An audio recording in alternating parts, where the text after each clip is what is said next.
calon atau kampanye yang menjanjikan atau memberikan uang atau materi untuk mempengaruhi penyelenggaraan pemilih dan atau mempengaruhi dari pemilih terhadap calon tertentu. Itu adalah politik uang itu menurut pasal 73.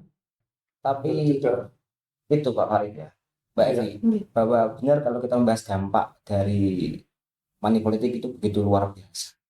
Tapi juga refleksi kita itu begini. Oke, memang perbaikan terhadap sistem pemilu kita, termasuk juga pencegahan terhadap money politik itu sangat penting.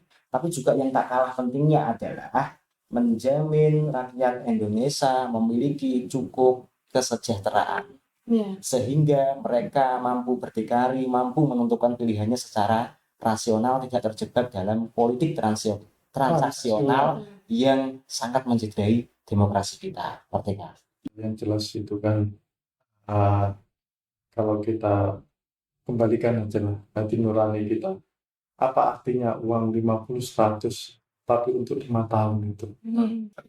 Karena kadang penerimaan Iya. praktek itu jadi karena faktor ekonomi. Iya, Karena ekonomi, karena angka mereka kemiskinan juga juga di Indonesia ini sehingga tumbuh subur money politik itu juga karena faktor-faktor itu. itu karena baldatun tojibatun barokut gofur. Padahal kurang apa agama itu melarangnya sampai ada ancamannya. Betul. Arrosi wal murtasi finar. Penyuap dan yang disuap sama-sama, dua-duanya masuk neraka.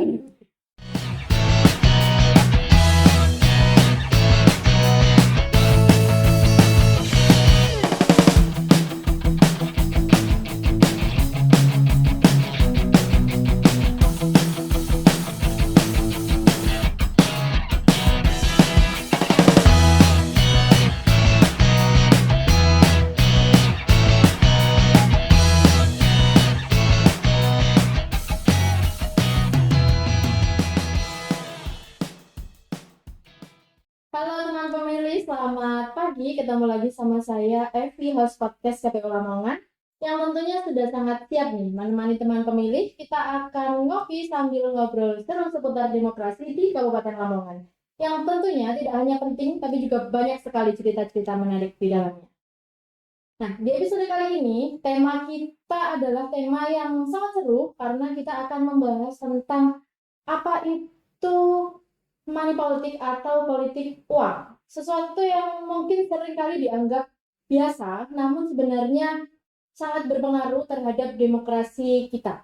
Nah, sudah hadir bersama kami narasumber yang sangat spesial karena kita hadirkan dua. Kalau biasanya kan satu nih, sekarang dua. Narasumber pertama kita, anggota Komisi Pemilihan Umum Kabupaten Lamongan yang membidangi divisi sosialisasi pendidikan pemilih, partisipasi masyarakat, dan sumber daya manusia. Betul, Pak? Yang terhormat Bapak Ahmad Tarik Hidayatullah. Selamat pagi, Bapak. Selamat pagi, Mbak Evi. Sehat ya? Alhamdulillah. Sehat juga nih, Pak? Alhamdulillah sehat. Nah, untuk yang kedua ini narasumber yang sangat spesial juga karena baru pertama kalinya membersamai kita di podcast KPU Kabupaten Lamongan. Anggota Badan Pengawas Pemilu Kabupaten Lamongan yang membidangi koordinator Divisi Penanganan Pelanggaran Data dan Informasi. Betul, Pak ini? Betul sekali. Yang terhormat Bapak M. Farid Asyani. Selamat pagi, Bapak. Pagi, sehat Mbak Evi? Alhamdulillah. Sehat juga, Pak. Ya, Pak Torik sehat? Alhamdulillah sehat. Oke. Teman-teman pemilih, sudah hadir dua narasumber kita yang sangat spesial karena kita hadirkan dua kan, satu dari KPU, satu dari Bawaslu. Jadi pembahasan kita, nanti kita akan melihat bagaimana pandangan terkait politik uang ini dari sudut pandang KPU dan juga sudut pandang Bawaslu. Nah, pertanyaannya Pak, nanti kalau nggak bisa dijawab pas gitu ya? Ya, tenang aja. Ini kita sebenarnya sebelumnya ya, kita ini sudah dengan Pak Farid itu juga sudah terbiasa ya melakukan kegiatan-kegiatan dalam hal penyelenggaraan, termasuk juga sosialisasi. Kemarin kita juga sama-sama ya, di tahapan kampanye hingga masa tenang kita selalu istilahnya berduet Pak ya di divisi kita. Dan dulu saya sebelum di KPU di Panwascam ya Paciran, yang sekarang di KPU. Begitupun juga Pak Farid ini dulunya adalah PPK di Kecamatan Babat, sekarang menjadi Bawaslu.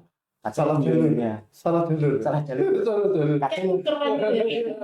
kacung guyonannya adalah saya ini adalah agen dari Bawaslu yang kemudian ditugaskan di KPU. Mana-mana Begitupun juga dengan Pak Farid, ya, dia agen KPU yang ditugaskan di Bawaslu. Bandung. Itu keren berarti Pak. Intelijen nih. Berarti udah soulmate banget nih Pak. Kenal dekat lah dengan Pak Farid. Ya itu ya, keluarga baby. Juga ya ada hubungan keluarga saya dengan Pak Farid ini. Ya. Saya masuk di keluarga boleh ya? Masih ada itu jejak di saya. Oke. Tapi kelas 2 SMA. Aduh, jauh ya teman pemilih. Nah, kalau Pak Tarik ini kan sudah pernah Pak jadi narasumber, sudah merasakan duduk di kursi panas ya Pak Iya, ya. iya. Meskipun waktu itu tampilannya masih berdua. Nah, ini pertama kalinya teman pemilih tampilan podcast kita bertiga. Alhamdulillah ya ucapan terima kasih pada KPU dan juga khusus Pak Torik yang telah mengundang saya ke sini adalah penghormatan bagi kami karena duduk di sini duduk di kursi panas. Iya. Sudah mulai kerasa panas Pak? Sering. Kalau sudah mulai kerasa panas, berarti saatnya podcastnya akan kita mulai. Tapi sebelum itu jangan lupa ritual kita sebelum podcast dimulai adalah harus minum Kopi. kopi. Monggo Pak. Pagi-pagi minum kopi enak gitu. Spesial dari Mbak Yatun.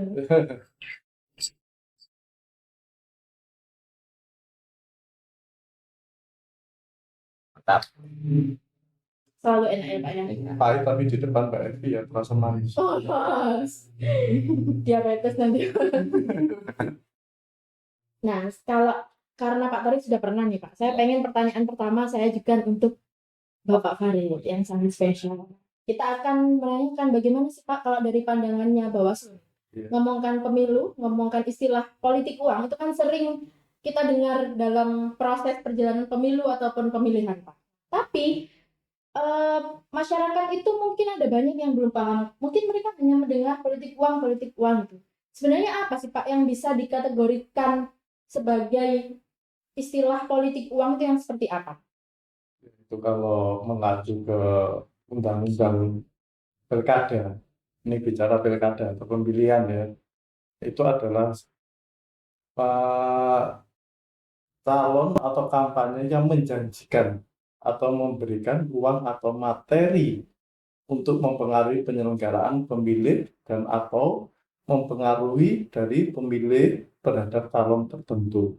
Itu adalah politik uang itu menurut pasal 73. Nah, ini ada pengembangan lagi. Itu ada lagi, yaitu kalau pilkada, itu kan calon itu merebutkan rekomendasi, rekom dari partai. Nah, ini itu masuk politik uang atau enggak? Kan ada mahar, mahar politik gitu.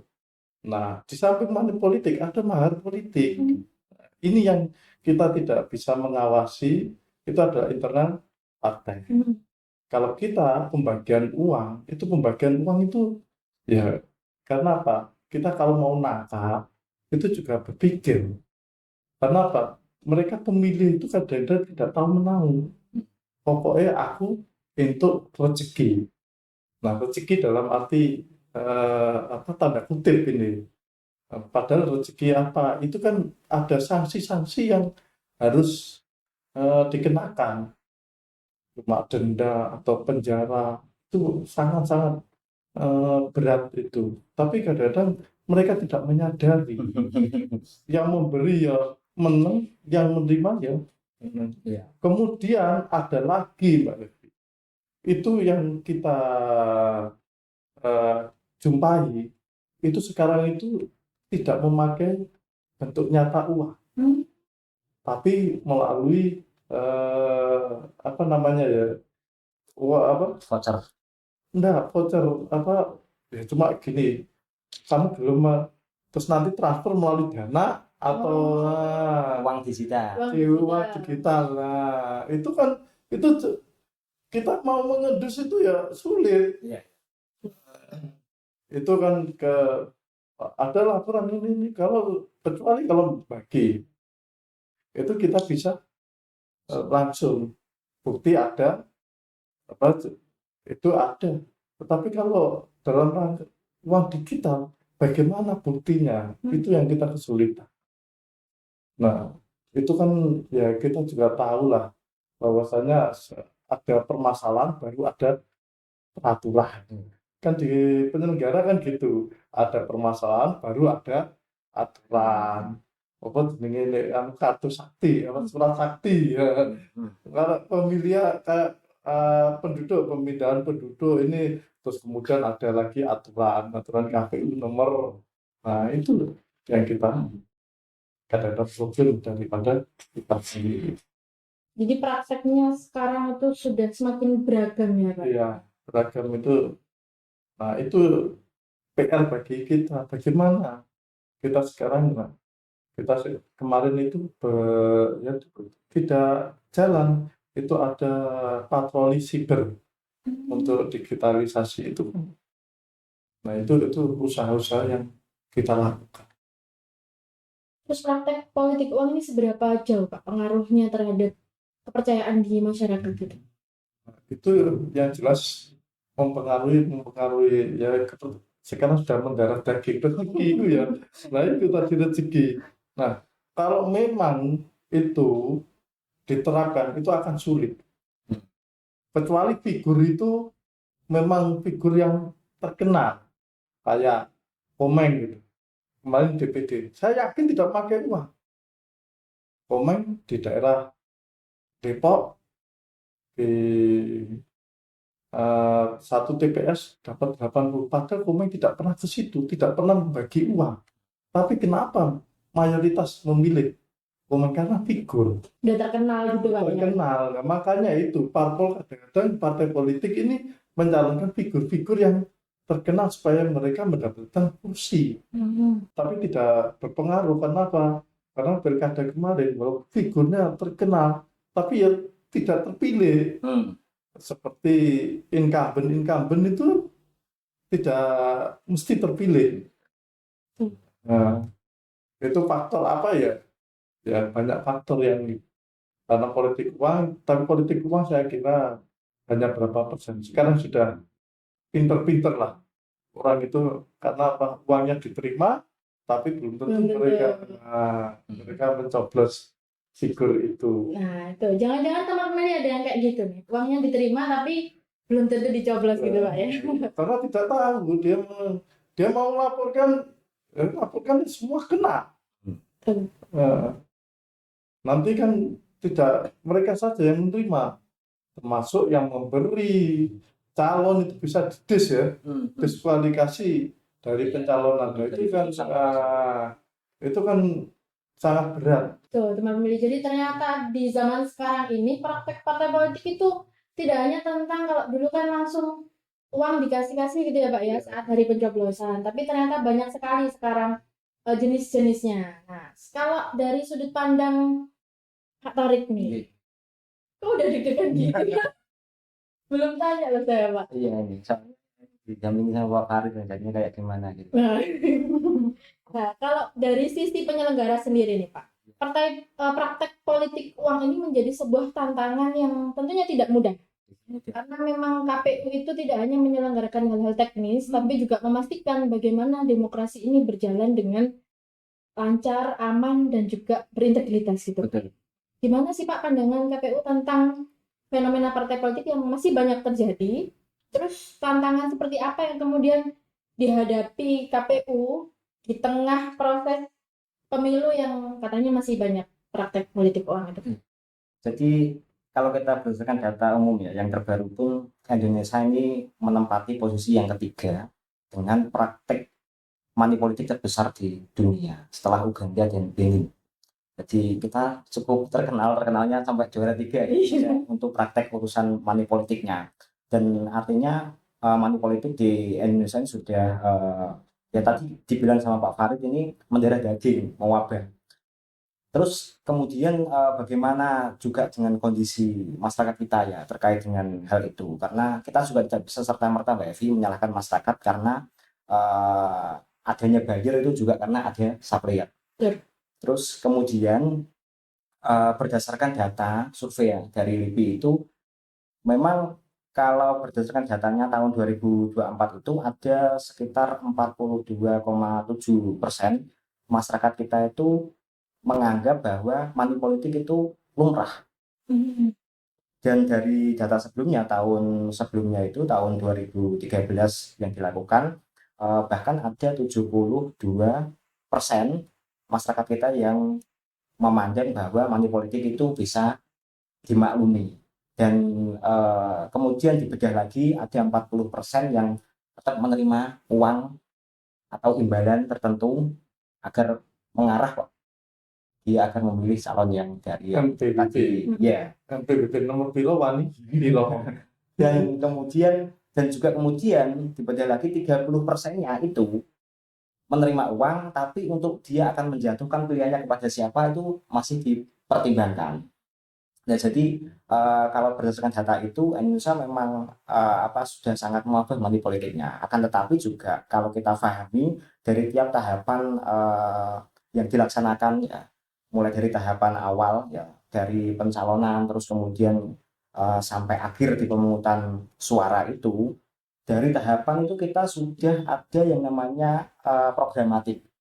Politik programatik di tiap tahapan. Artinya apa? Kalau money politik itu adalah memberikan imbalan uang, materi atau dan lain sebagainya agar pemilih itu untuk mengarahkan gerakan politik dari atau pandangan politik dari si pemilih, maka programatik ini adalah strategi untuk mendulang dukungan dari massa atau dalam hal ini pemilih dengan mengandalkan visi misi program tentu untuk memecahkan problematika bersama. Misal di awalnya ya, kita itu kan sudah mencoba untuk membuat yang namanya deklarasi Pemilih damai. ya, Pemilih damai. Di situ selain juga kita menolak adanya politik identitas sara, kita juga menolak adanya politik uang. Dan itu ditandatangani bersama oleh seluruh stakeholder, bahkan juga oleh dari calon sendiri.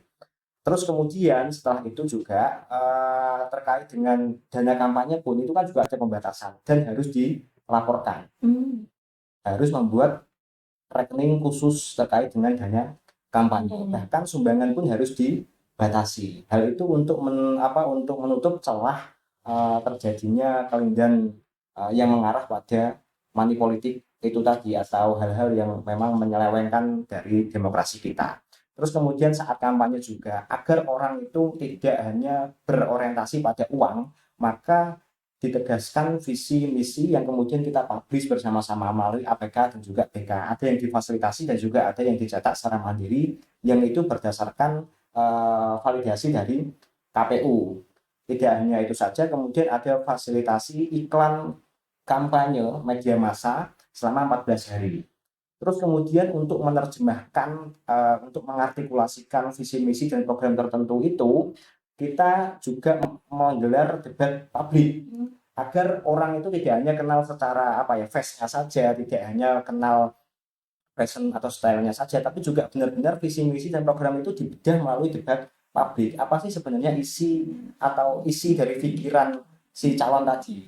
Apakah visi misinya dan programnya itu sesuai yang diharapkan oleh masyarakat. Jadi kalau pemilih cerdas itu pasti dia akan terus stalking, akan mencari bagaimana sih jejak rekam dari kandidat, sepak terjangnya ya, baik pekerjaannya, pendidikan maupun riwayat perjuangannya, hingga bagaimana dia itu menanggapi isu-isu soal pelayanan publiknya, terus kemudian lingkungan hingga tata kelola pemerintahan yang baik itu bagaimana. Kita juga menggelar beberapa kegiatan sosialisasi ya, pendidikan pemilih di beberapa titik yang itu sudah ada prioritasnya, baik lokasinya, metodenya, maupun target pemilihnya, segmentasinya seperti apa, itu sudah. Hanya saja memang terkadang yang kita rasakan itu Pak Farid, itu baru ke ranah kognitifnya saja. Maksudnya apa? Mereka sudah cerdas, mereka sudah sadar akan regulasinya, tapi hal tersebut tidak linear, tidak sebanding lurus dengan sikapnya, afektif dan juga psikomotoriknya. Tindakannya tetap saja, mereka tetap menganggap money politik itu lumrah. lumrah atau wajar. Ini apa? Persoalannya apa? Mungkin ada sisi lain karena mereka juga apatis seperti itu karena penegakan hukum dinilai oleh mereka itu masih lemah ya di negara kita. Dan itu ada persoalan panjang yang begitu kompleks. Sehingga kita ngopi dulu. Ini dilanjut ya ini. Oh, boleh nih teman milih. Monggo Pak, ngopi dulu. Tapi gini Pak Tony, kalau tadi itu berarti pemikiran kita kan harus menguasai media sosial. Iya, betul. Nah, kalau tidak politik uang harus menguasai media sosial. Itu Siapa yang menguasai media sosial Betul. dia menang. Karena apa? Dari survei, kadang-kadang survei yang internal calon itu kan siapa yang di media sosial biar terkenal. Sekarang tidak jaminan incumbent itu menang. betul. Nah, media sosial harus dikuasai. Itu untuk menaikkan survei. Dan itu juga ya, ini kan karena juga Prolegnas 2025 ya Pak. Iya. Ini semoga menjadi momentum perubahan terhadap terkait dengan perombakan undang-undang ya atau regulasi tentang kepemiluan. Termasuk juga ini Pak Farid, Bawaslu seharusnya diberikan kewenangan yang lebih untuk akses cepat terhadap pelacakan aliran dana kampanye semisal, termasuk juga perlindungan pada whistleblower, pada mereka pemberi informasi. Nah itu kan jaminannya seperti apa? Ada semacam juga kewenangan semacam blockchain yang mampu melacak itu secara digital. Cyber. Padahal kita sudah ada patroli cyber, tapi ya tetap aja belum efektif. Kadang kita juga terkendala di bukti-bukti Pak. Karena kita juga mau masuk ke ranah situ itu kesulitan. Karena media sosial yang didaftarkan itu berapa persen yang betul. Tantangannya juga di KPU seperti itu. Tim pelaksana pemenangan di saat untuk melaksanakan kampanye itu adalah mereka kan sudah didaftarkan, identitasnya jelas. Bahkan dana sumbangan itu kan juga dibatasi, dan sumbangan ini dari mana itu kan juga sudah jelas. Tidak boleh dari asing, tidak boleh dari BUMD atau BUMN, dan tidak boleh merupakan hasil dari kejahatan atau tindak pidana. Ya itu kan sudah kita batasi semuanya. Artinya kita dari penyelenggaraan juga sudah mencoba untuk menutup celah-celah tersebut. Hanya saja di era disrupsi seperti ini, terkadang media sosial itu yang justru melakukan black campaign dan sebagainya, itu memang kita susah sekali. Apakah ini benar-benar afiliasinya dengan para kandidat atau bagaimana? Toh juga tidak merupakan tidak berasal dari media-media yang memang didaftarkan oleh mereka, termasuk tim atau pelaksana kampanyenya itu. Jadi memang kerepotannya di situ. Jadi untuk mendeteksinya itu ya Pak. Karena yang didaftarkan ini yang resmi, yang tidak resmi pakai. Nah itu loh. Kita kan dia nggak bisa ngelacak itu kan nggak bisa. Kurang apa? Semisal tadi yang disebutkan oleh Pak Farid, ada pasal 77 ya, ada ancaman dendanya, bahkan juga pidananya. Bahkan juga dengan putusan Bawaslu misal itu juga bisa kemudian membuat batal pencalonan dari kandidat berdasarkan putusan Bawaslu yang kemudian dilakukan oleh KPU. Bahkan juga kemudian bisa ditindaklanjuti dengan sanksi pidananya berdasarkan putusan dari pengadilan. Tapi ya itu saja, seolah-olah tidak ada rasa jerah atau bagaimana. Mungkin ini mungkin perlu ada semacam kerja bareng ya, bukan hanya, tapi seluruh elemen itu harus berusaha untuk bagaimana mengantisipasi terjadinya money politik yang kita tetap kenal, tetap yakin, kita tetap optimis karena pemilih itu sebenarnya banyak sekali mereka yang dari kaum muda, dan kaum muda sebenarnya punya modal yang cukup kuat, yakni idealisme itu yang menjadi modal bersama. Walaupun di problem-problem empiris kita, di pengalaman-pengalaman yang terdahulu itu memang kadang ya idealisme masih kalah dengan kekuatan uang itu tadi. Tapi kita tetap optimis kok, kita bisa kalau kita mulai dari generasi muda karena mereka adalah harapan kita. Saya ya Pak contohnya. Oh iya. Kita kan mengadakan sosialisasi bahayanya politik uang, bahayanya bagaimana politik itu bagaimana. Itu kita juga mempunyai tugas pengawas TPS itu bukan saja mengawasi. Bahkan melekat itu Pak. Iya, mengawasi pada saat pemilihan, tapi sebelum itu terjadi apa? yang terjadi di Hmm. sekitar TPS itu. Waktu itu apa, bagaimana, itu ada pengawasan dan itu ada laporannya. Laporan itu kita data, kita simpan di rumah data laboratorik itu. Jadi bagaimana waktu pencoblosan, bagaimana penghitungan, bagaimana itu sudah ada semua. Itu laporan PTPS itu sekitar 5 atau 6. Sampai kita harus bekerja 24 jam kan untuk melakukan itu integritas batas. Integritas tambah Itu ada itu. Karena apa, nanti ya kan kalau ada gugatan kita tinggal ngambil di rumah data itu. Iya, iya. Kayak kemarin ada gugatan, Ya, kita sudah siap, kita sudah siap itu rumah data itu. Kebetulan saya yang pegang rumah data itu. makin keren aja Pak Farid dengan pemilih. Nah, kalau bicara ini Pak, tadi kan sempat disinggung terkait dengan pemilih muda nih. Iya. Apalagi kita tahu nih tentunya teman pemilih di rumah juga pasti termasuk dalam golongan pemilih yang sudah cerdas ya Pak ya. Karena kan dengan semua media, terus juga ada debat, teman pemilih juga bisa melihat apa visi misinya, terus program kerjanya gitu ya Pak. Hanya saja dengan kemampuan yang sebenarnya sudah mampu membedakan nih Pak. Tapi masih aja tuh diterima praktek-praktek politik uang Iya. karena mereka kurang paham nih Pak, mungkin dianggapnya kalau nerima praktek politik uang itu nggak ada sanksinya. Iya.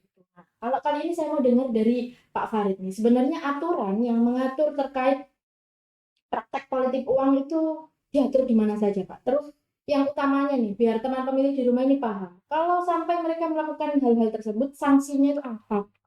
Sanksinya itu, kalau tadi kan pasal 73 Mbak Evi ya, Iya. untuk pemilihan itu kan termasuk yang mempengaruhi, menggunakan dengan cara tertentu, mengakibatkan tidak sah. Nah, itu kalau sanksinya itu 187.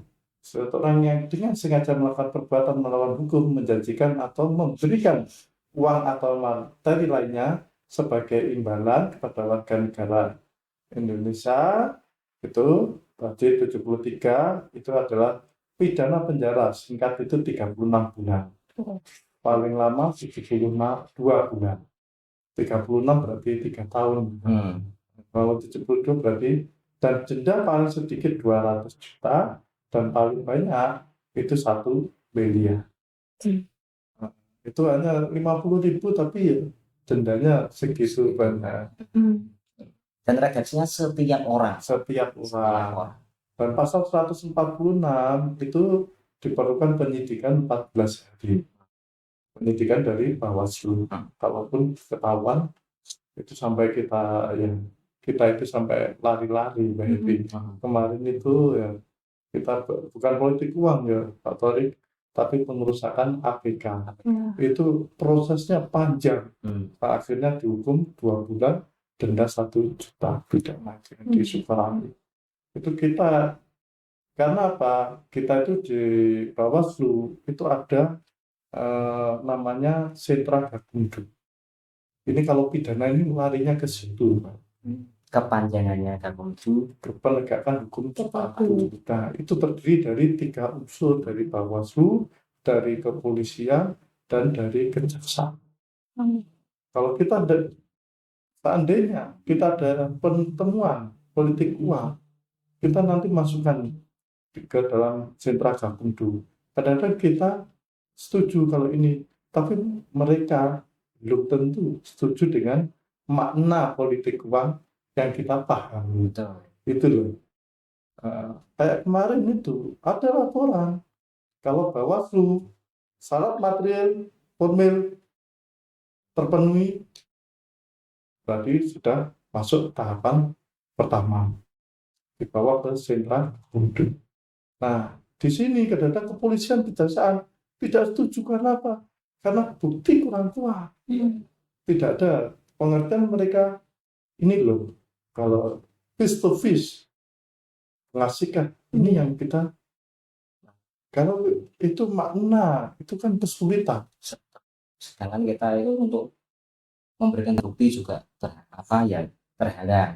Ya, laporannya, aksesnya itu tidak mungkin orangnya. ada itu laporan itu. Ya saya cerita sedikit ini yang di Bawaslu. Nggih.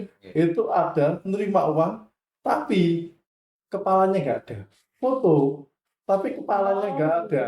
Gini Hanya dong. iya, hanya kepala ke bawah. Nah ini terus siapa? Iya, Orangnya siapa? Bagaimana kita menyelidiki? identitasnya nggak jelas. Identitas yang dilaporkan itu tidak jelas.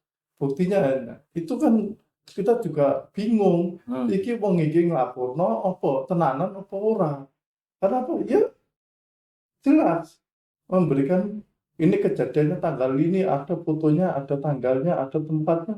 Tapi fotonya yang hanya kepalanya Kepalanya itu nggak ada. enggak. Iki hantu atau apa atau itu. Nah, kita juga ya, itulah problem-problema yang kita hadapi. Ada lagi, ada di sana di daerah A ada pembagian uang, tapi di sana di pembagian uang ya tidak ada. Kita ke sana lagi, kita kayak, nah itu. Kura-kura gitu. Iya, betul. Padahal dia sendiri yang membagi ya, gak ngaku tapi ngomong deh, kono mau diri juga nggawa. Dan juga sekarang itu semakin kreatif ya Pak. Iya, Jadi Pak. bisa apa berupa tebus murah, ada Iya. voucher, berupa apa tadi bansos, terus kemudian ada uang digital, ada bagi-bagi hadiah. Jadi mereka juga semakin kreatif. Kadang juga kegiatan-kegiatan keagamaan yang dikemas ya, tapi di dalamnya juga terjadi praktek-praktek money politik tadi. Tebus murah ya. Minyak goreng harga pasaran 12.000, 15.000, Ya, dijual 1.000. Ini ada jual beli. iya. Dan di situ ada unsur-unsur ajakan yang dilakukan. Akan ada stiker atau kadang-kadang Citra dirinya dimunculkan. jati diri. Terus ada juga ini, Pak. Saya pernah tahu tuh kayak misalnya diundang kajian, terus pulang-pulang uang Dan- transport gitu ya. Itu Ya. juga termasuk nggak, Pak? Ya, masuk. Ya. Dan ini kan yang disebutkan oleh Pak Farid tadi kan undang-undang terkait dengan pemilihan atau pilkada.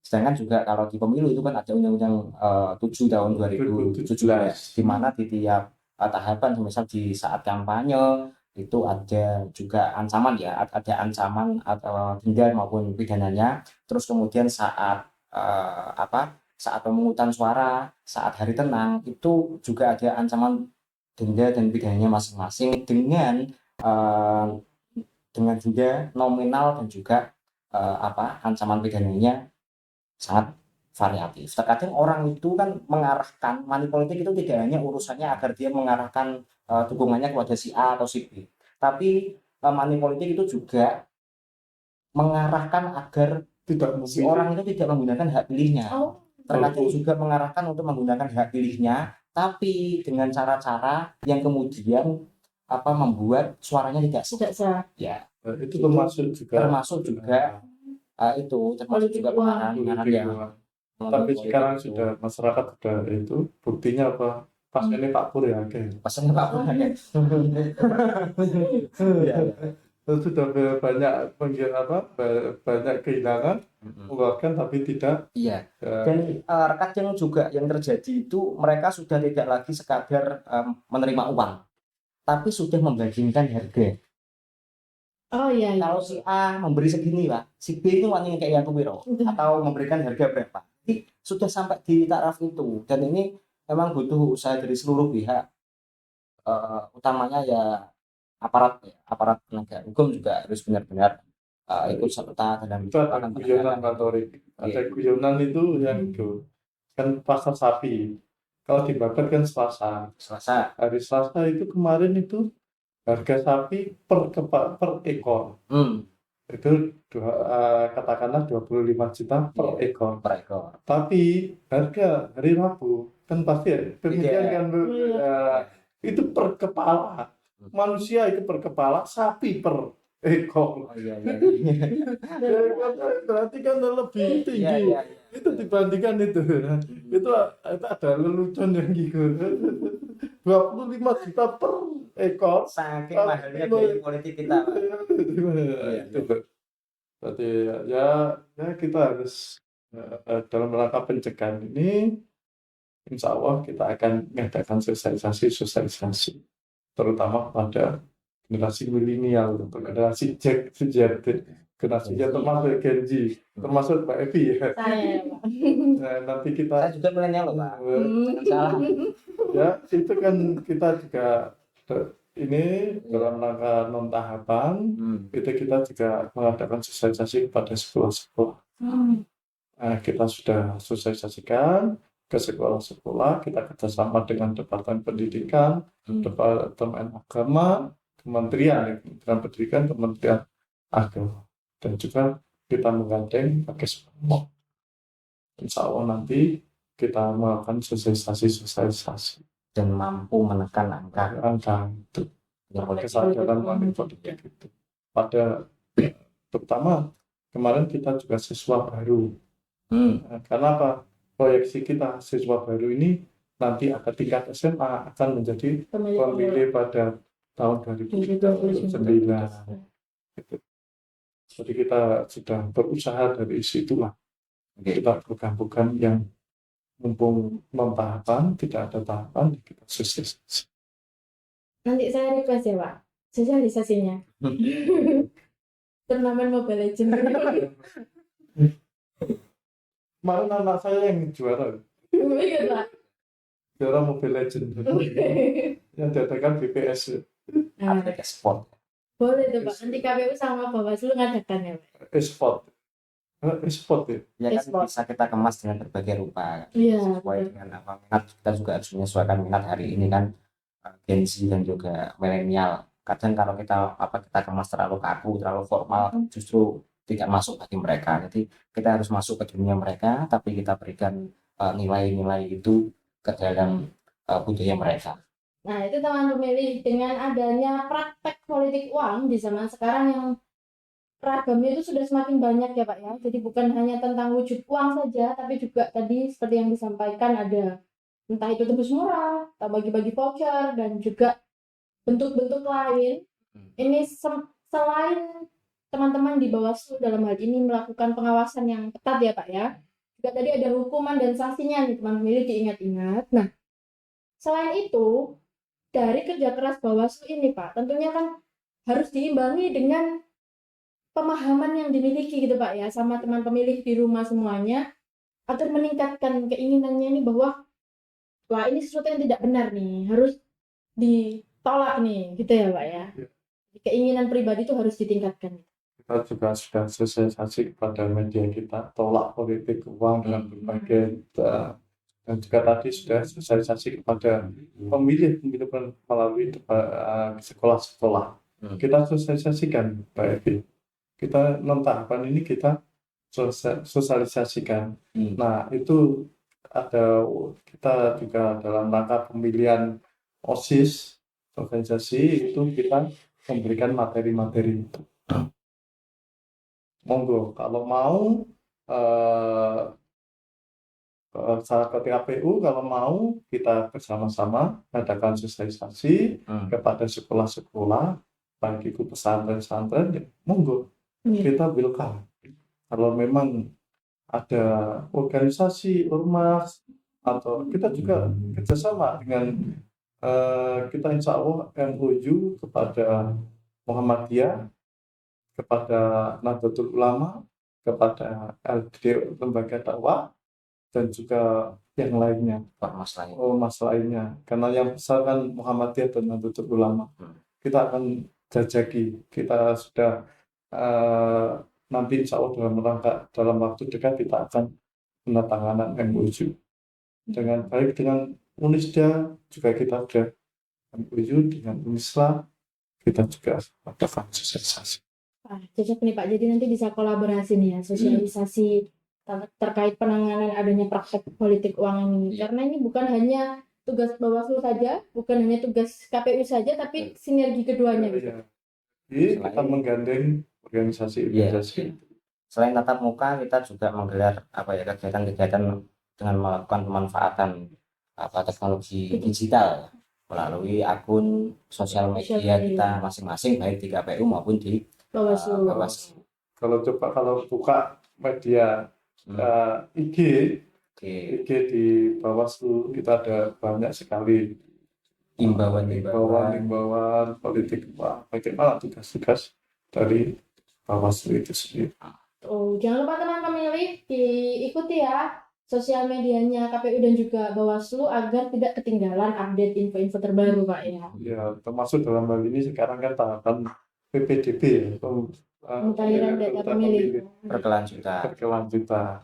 Termasuk juga sosdiplingnya juga terus berkelanjutan. Ya, Nah, tapi penanganan pelanggaran ini nggak berkelanjutan. Ya, bicara tadi terkait dengan pengawasan kan berarti kita juga butuh peran penting dari masyarakat nih, Pak. Terus gimana, Pak? Kalau ternyata masyarakat ini melihat praktek-praktek pelanggaran misalkan di sekeliling mereka terkait dengan praktek politik uang ini, gimana sih caranya mereka itu kalau mau lapor nih, Pak, agar aman dan juga efektif itu seperti apa caranya? Insya Allah nanti tetap kita lindungi pelapor itu, kemudian jelas membawa KTP, sarana material itu kan ada uraian, ada bukti, itu kan harus jelas. Uraiannya nanti bagaimana kejadian itu, di mana tanggal juga harus tidak melewati, hanya 7 hari. karena ada masa expirednya, Pak.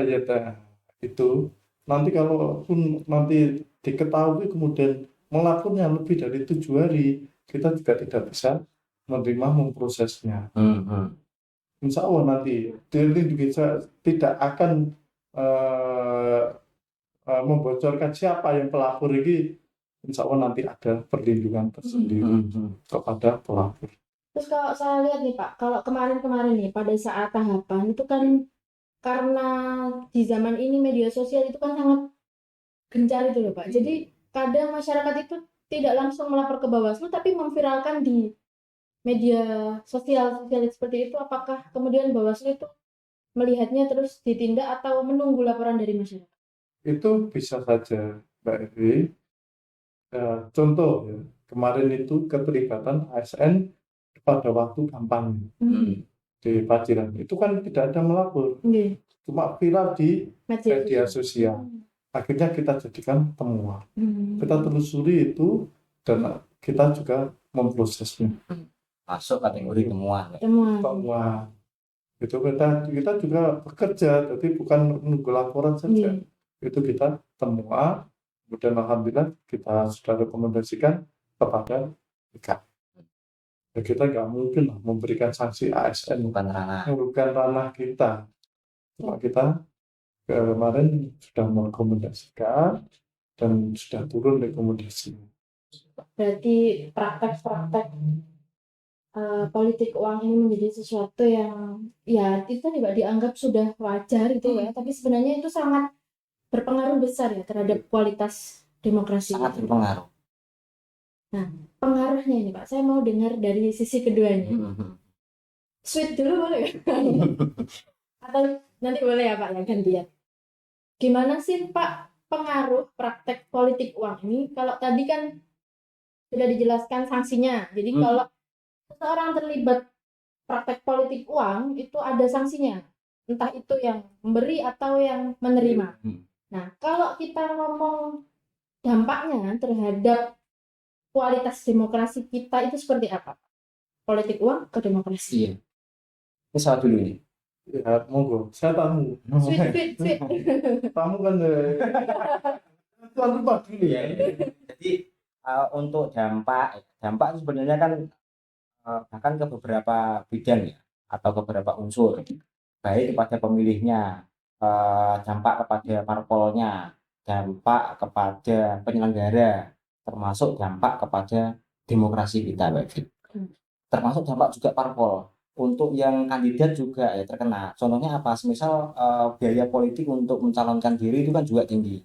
Mulai dari dia mau melenggang untuk menjadi calon saja itu dia harus mendapatkan rekomendasi yang konon itu harus ditebus dengan nominal yang atau mahar yang begitu tingginya. Hingga terus kemudian dia setelah resmi jadi calon, dia harus juga membutuhkan biaya politik yang tidak murah karena harus pakai money politik itu kan, jadi menghabiskan biaya yang sangat tinggi. Dan itu efeknya terhadap demokrasi kita. Ini rumusnya adalah ketika amplop-amplop demokrasi itu ditoleransi, maka sama dengan kita itu merelakan negara kita dikorupsi. Maka karena mereka itu nanti akan mencoba balik modal Iya. dari biaya politik yang begitu besar yang dikeluarkan saat penjaringan masa itu dampak bagi si yang mencalonkan diri. Terus kemudian dampak bagi parpol. Terkadang parpol dengan menerapkannya seperti itu, maka tingkat pragmatisme di internal parpol juga akan semakin tinggi. Yang rugi siapa? Terkadang yang rugi itu juga kadernya sendiri. Karena adalah parpol itu tidak terus kemudian melulu yang direkom itu harus kader. Mereka yang sudah diasah, diasuh, dan mengikuti pendidikan politik di parpolnya masing-masing, terkadang justru tidak mendapatkan rekom hanya karena urusan isi tas yang tidak mencukupi itu, tidak berdasarkan kompetensinya. Tapi dibanding siapa yang punya uang, maka dialah yang nantinya akan mendapatkan rekom. Dan ini kan justru malah kemudian terjadi kemacetan dalam hal kaderisasi di tingkatan internal parpol itu sendiri. Kalau juga seperti itu, kan juga money politik itu kan seperti bayangan kita adalah beli putus.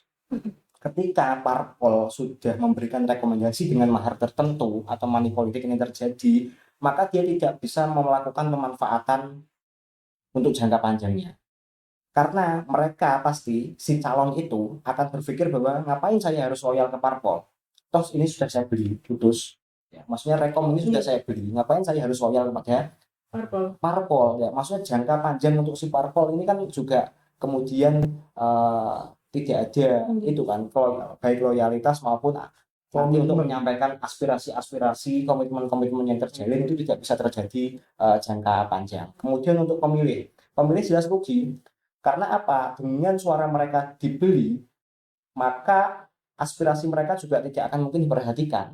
Si calon akan memperhatikan pendonor mereka hanya untuk keuntungan-keuntungan pribadinya. Siapa yang bantu saya, ya siapa yang mendonorkan materi kepada saya, ya itulah yang nanti akan saya bela. Nanti sponsor. Saya akan sponsor, saya akan loyal dengan mereka. Padahal politik itu tentang keseharian kita.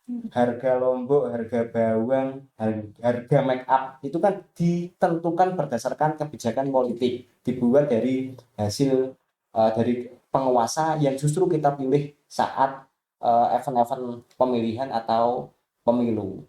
Kalau mereka itu tidak membela hak-hak rakyat, ya gimana? Orang itu juga pilihan kita terlegitimasi saat terjadi saat pemungutan suara itu kan itu dari situ. Terus kemudian efek bagi penyelenggara, tentu juga penyelenggara juga juga akan terdampak. Selain itu kan juga karena kandidat itu saya yakin akan terbatas. Kalau mereka yang hanya punya uang saja yang bisa mencalonkan diri, maka saya yakin juga kompetisi di tingkatan itu juga akan semakin menyempit ya. Maksudnya orang itu terkadang tidak hanya butuh kompetensinya saja, tidak urus soal riwayat perjuangannya bagaimana. Yaitu kalau biasanya itu kan cukup untuk popularitas dan elektabilitas, tapi hari ini masih butuh satu lagi Pak, yakni isi tas selain kehendak yang di atas. Jadi ini adalah merupakan jelas penyelewengan terhadap demokrasi kita juga, termasuk penyelewengan secara konstitusi, di mana setiap warga negara Indonesia itu kan berhak untuk dipilih dan untuk memilih melalui pemungutan suara berdasarkan persamaan hak. Pemungutan suara yang bagaimana? Yang langsung, umum, bebas, rahasia, jujur, dan adil sesuai dengan peraturan perundang-undangan yang ada. Sehingga kita harus mampu menjadi pemilih yang cerdas. Apa itu pemilih cerdas? Ini ada beberapa unsur ini. Kalau kita ngomong pemilih cerdas, kalau kita ngomong pemilih saja kan secara konstitusi kita di undang-undang setiap warga negara Indonesia yang sudah genap umurnya 17 tahun saat menikah. Ya, saat pemungutan suara sudah menikah, ya, yang kedua sudah menikah atau sudah pernah menikah.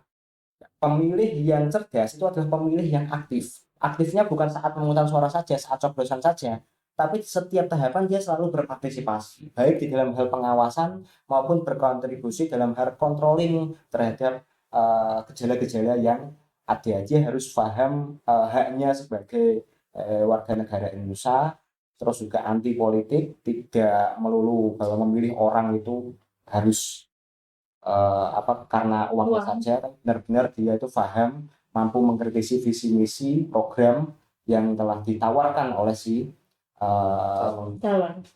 calon tadi. Jadi dampaknya itu luar biasa Mbak Evi, karena itu tadi kita sama saja membuka jalan untuk korupsi ya, ketika money politik ini ditoleransi, luar biasa. Luar biasa Katolik ya. Toleransi, integritas, kualitas, isi tas. Kalau saya menerjemahkan kayak gitu Pak. Visi, misi, dan gizi. Oh gitu ya. Ya gizi ini yang berbahaya. Ya. Sama dengan isi tas tadi. Yang dianggap itu gizi tadi. Gizi ya. Salahin gizi.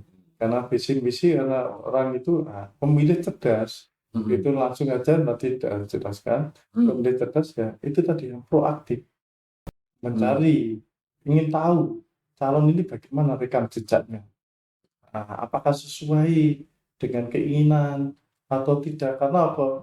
Karena kita kadang-kadang sekarang itu calon itu dipoles sehingga tahu iso mesem cucu fotonya mesem, fotonya bagaimana itu. Untuk kadang-kadang udah tua tapi di fotonya masih muda. Sedemikian rupa melalui teknologi IA. Nah itu loh yang sekarang itu terjadi. Ini tadi kan tidak disinggung gitu. Itu kadang-kadang ya kita hati-hati nanti sosialisasi ini Pak Torik waktu nanti kan ada yang difasilitasi oleh KPU. Ya fotonya kan harus foto asli, tidak boleh foto editan AI, itu kan tidak boleh foto terakhir ya yang harus digunakan itu. Tapi itu Pak Farid ya, Mbak Evi, bahwa benar kalau kita membahas dampak dari money politik itu begitu luar biasa.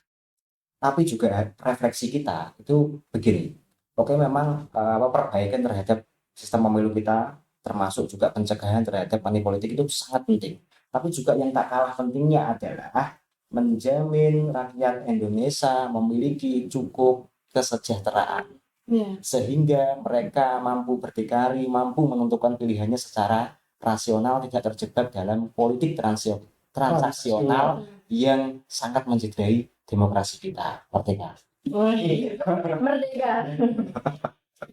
Karena kadang penerimaan praktek itu jadi karena faktor ekonomi. Karena ekonomi, karena mereka juga di Indonesia ini, sehingga tumbuh subur money politik itu juga karena faktor-faktor itu. Itu karena baldatun tojibatun barokut gopur. Padahal kurang apa agama itu melarangnya sampai ada ancamannya. Arrosi wal murtasi finar. Penyuap dan yang disuap sama-sama, dua-duanya masuk neraka. Jadi nanti gandengan masuk bareng. Tapi tidak saya dengan Pak Torik tidak gandengan. Kalau Pak Farid sama Pak Torik gandengannya buat sosialisasi aja. Tidak masuk neraka. Kalau bicara terkait tadi Pak yang pemilih cerdas itu, ya. Itu juga ini berarti ya Pak, termasuk bagaimana kemampuan teman pemilih untuk memfilter berita-berita hoax itu ya? Iya, berita hoax itu harus kita, makanya itu harus aktif di media sosial untuk mencari bagaimana seorang figur itu sebelum kita menentukan pilihan. Seandainya kalau saya tahu Mbak Evi nyalonkan ya milih Mbak Evi. Jadi maksudnya itu kan urusan gender, jadi urusan gender atau peran. Nah, sebenarnya kita harus benar-benar melihat itu peran apa yang benar-benar dijanjikan itu harus tercermin dalam kehidupan juga sehari-hari. Makanya kita menjadi pemilih cerdas itu selalu mencari informasi kepada orang yang akan kita pilih. Kemana kita akan menjatuhkan pilihan itu. Jangan sampai kita itu beli kucing dalam karung. Nggak ngerti siapa nantinya yang akan memimpin kita. Siapa nantinya yang akan membuat kebijakan-kebijakan yang itu sangat berdampak besar terhadap keseharian Tantangan kita. Maka Ada satu juga periode ini, satu pilihan kita itu sangat mempengaruhi keberjalanan karena apa? tata kelola Sekarang yang kita. saya kira Google itu sudah seorang figur. Saya mengetik Torik Hidayatullah bagaimana Hmm. jejaknya itu insya Allah Ada, ada. Pak. Ada termasuk gambarnya itu ya ada. Ada. Nah, itu loh. Kita juga harus Google Betul. sekarang kemudahan-kemudahan itu sudah kita manfaatkan. Hmm. Nah, untuk menjadi pemilih cerdas ini rekam jejaknya. Karena apa? Karena kita tahu kemarin itu ada satu pencalonan calon DPR, ternyata pidananya belum genap 5 tahun keluar, sudah Mencalonkan lagi. mencalonkan lagi. Itu kita sudah kita disip. Itu satu orang itu ketahuan. Jadi mencalonkan jadi itu nagih, Pak. Iya, itu kan ada ya kita bekerja bersama-sama. Yang intinya kita harus Tidak ada yang superior, tidak ada yang kuat sendiri, semuanya harus saling mensupport, bekerja sama, kolaborasi, bersinergi ya. Bergandengan tangan. Dengan tangan. dengan Mbak Evi. Karena yang cantik sendiri sini Mbak Evi. Iya, Pak. Kalau yang dua-duanya kan ganteng. Nah, ini Pak, karena tadi perbincangan kita sudah dimulai dari apa itu politik uang, terus aturan-aturan yang mengaturnya, termasuk bagaimana pengawasan-pengawasan yang dilakukan dan juga strategi nih yang sudah dilakukan Bawaslu dan KPU untuk memberikan pendidikan kepada masyarakat. Pada intinya, yang kuat itu kan sebenarnya bagaimana masyarakat kita itu mampu berbicara no gitu Pak ya. Tidak gitu Pak. Nah itu gimana Pak? Ada nggak pesan moral yang ingin disampaikan kepada masyarakat agar mereka itu ketika ada penawaran-penawaran seperti itu berani untuk bilang no gitu Pak? Enggak usah. Gitu. Gimana itu? Ya, yang jelas itu kan kalau kita kembalikan aja lah hati nurani kita. Apa artinya uang 50-100 tapi untuk 5 tahun itu? Betul-betul yang mampu mensejahterakan kita. Kita nggak usah jangka pendek, tapi jangka panjang. Kalau jangka pendek 50-100 paling ya 1 hari 2 hari sudah habis. Tapi kalau kita yang menjanjikan pada kita pendidikan kita bagaimana, keberlangsungan kehidupan kita bagaimana, dan juga kesejahteraan kita itu dikemanakan. Itu loh yang harus kita dalami, kita perjuangkan. Tidak hanya nilai 50 atau 100. Percayalah, nilai apa arti 50-100 itu? Kalau dengan keadaan para pemilih semua itu nggak ada artinya. Seandainya kayak Mbak Evi yang sejahtera, bagaimana yang memperjuangkan di P3K. Karena walaupun bukan sebelum PNS tapi P3K, setidaknya ada gambaran ke depannya saya bagaimana. Kemudian ke depannya saya bagaimana. Kalau 50-100 apa artinya? Hanya 2 hari, tunggu ngopi, paling habis ya Pak Torik ya. Iya. Nah, itu loh. Buat beli sebelah ya Pak. Lanjutan Pak. Oke. Jadi gini Kak Evi. Kita ini kan bangsa yang nasionalis tapi sekaligus juga religius. Betul. Karena sebenarnya kalau kita harus berani. Ketika saya ditanya, Pak, bagaimana cara saya tidak takut? Maka jawaban yang paling radikal adalah kita harus berani. Berani mengatakan yang hak walaupun itu pahit. Walau karena murah. Itu katakanlah yang hak walaupun itu pahit. Dan kita menunjukkan integritas kita. Dengan cara apa? Dengan cara memilih calon yang benar-benar punya integritas, punya kompetensi itu. Tidak hanya melulu soal money politik. Ya. Karena juga itu dengan cara itu kita mampu memberikan kontribusi untuk memperbaikan bangsa dan negara ini semakin baik, tata kelola ini juga semakin baik, dan kita anggap bahwa apa yang kita lakukan ini sebagai jihad. Karena jihad itu kan tidak hanya perang, tapi itu juga merupakan jihad kita dalam hal agen perubahan. ya menentukan bagaimana masa depan Eh, negara kita. Afdalul jihad qaulul haq inda sultanil jair. Jadi utama-utamanya jihad itu adalah berkata yang hak di hadapan para penguasa-penguasa yang memang apa ya, sembrono, yang memang ya kalau kita tidak lagi percaya kepada mereka karena berdasarkan riwayatnya seperti itu, ya dengan cara kita memberikan efek jerah tidak bila kita pilih lagi, tidak terus kemudian kita golput, karena kalau kita golput maka kemungkinan suara-suara itu akan justru dimanfaatkan atau memberikan celah bagi para mereka-mereka untuk apa ya, berkreasi yang lebih berbahaya lagi. Golput malah justru kita tidak mampu untuk memberikan kontribusi, sehingga kita tetap harus memilih. Jadi itulah pemilih cerdas, memilih tapi juga dengan cara mempertimbangkan, mampu mengkritisi baik calon maupun visi misinya. Jadi seperti itu, Evi. Dan kita juga negara hukum kok. Jadi penegakan hukum memang harus, selain itu di satu sisi harus dijalankan, di satu sisi kita juga harus memberikan perlindungan keamanan bagi tadi saya katakan whistleblower tadi, mereka-mereka yang memberikan informasi-informasi terkait dengan adanya money politik, adanya kecurangan, adanya penyelewengan demokrasi, kan bisa langsung dilaporkan kepada Bawaslu ya dalam hal ini. Selain itu, selain bisa dilaporkan langsung kan juga ada aplikasinya Pak ya, ada aplikasi ada aplikasinya, pengawasan, ada ya. pengawasan, ada sikap lapor. Ada sikap Sikap lapor itu nanti bisa, yang jelas kalau melaporkan itu harus syarat formil material harus terpenuhi. Nanti kita proses pidana itu proses di peradilan. Percayalah bahwasanya kita akan melindungi semua pelapor itu tanpa pandang.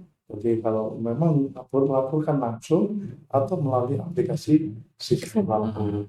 Karena kalau kita diam itu sama saja kita mengiyakan atau sepakat dengan money politik itu tadi. Tuh teman-teman nih, kalau tadi sudah dijelaskan sanksi-sanksinya yang akan diterima ketika kita menerima atau melakukan praktek politik uang. Kalau minimal gini Pak, kalau nggak takut sanksi di dunia maka takutlah sanksi di akhirat gitu. Iya. Karena pasti akan ada balasannya yang gitu. Tuh, terakhir nih Pak, sebagai penutup perbincangan seru kita pada episode kali ini, saya ingin mendengarkan harapan dari Pak Thorik selaku KPU dan juga Pak Farid dari Bawaslu, harapan untuk kualitas demokrasi kita yang lebih baik dan juga partisipasi masyarakat di pemilu mendatang. Jadi ini